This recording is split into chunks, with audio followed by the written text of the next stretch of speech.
చాలా వస్తువులు కూడా బంగారమే అని మా ఇంటి విన్నాను. చుట్టుముట్టు 100 ఇండ్లు భయపడరు నేనున్నందుకు కాడ. ఆ!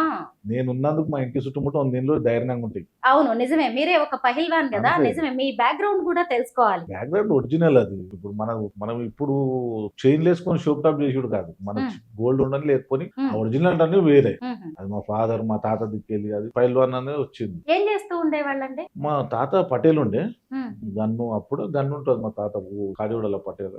పొలాలు హుహుహు. ఉండే మాకు. హ్మ్. మీరు కూడా తర్వాత పహిల్వాన్ గదా! అవును. ఆ! ఇప్పటికి కూడా మాది వ్యాయామశాలలు వాటిని నడుపుతున్నారా రేపు మీరు? రేపు అవును. విగ్రహాలు మా ఫాదర్ చేపిచ్చిర్రు. ఆ! ఎల్లారెడ్డి కూడా రేపే ఓపెనింగ్ ఉంది. మీ ఫాదర్‌కి విగ్రహాలు చేపిచ్చారా? విగ్రహాలు చిన్న సిరిసిల్ల ఆహా! సీనన్న కలిసి అందరు కలిసి హ్మ్. ఎందుకని? మా ఫాదర్ కుస్తీలు పైల్వాన్. హ్మ్. కుస్తీలు కొట్లు ఆడిపిస్తుండే. దానివల్ల వీళ్ళంతా నవీన్ యాదవ్ ఇక్కడ ఎమ్మెల్యే, మీ హ్మ్. ఎమ్మెల్యే హ్మ్. అందరికి నేర్పిస్తుండే. హుహు. అందరికి కుస్తీలు నేర్పిస్తుండే. ఆ! వెంకట్ గారు అందరికి చాలా మంది పిల్లలకు వాళ్ళ అభిమానంతోటి విగ్రహాలు చేపించిండు ఇప్పుడు. రేపు హుహు. ఓపెనింగ్ ఉంది. చాలా మందికి చెప్పి హ్మ్. అందరూ వస్తారు. రేపు ఒక 1,00,000 మంది దాకా వస్తారు.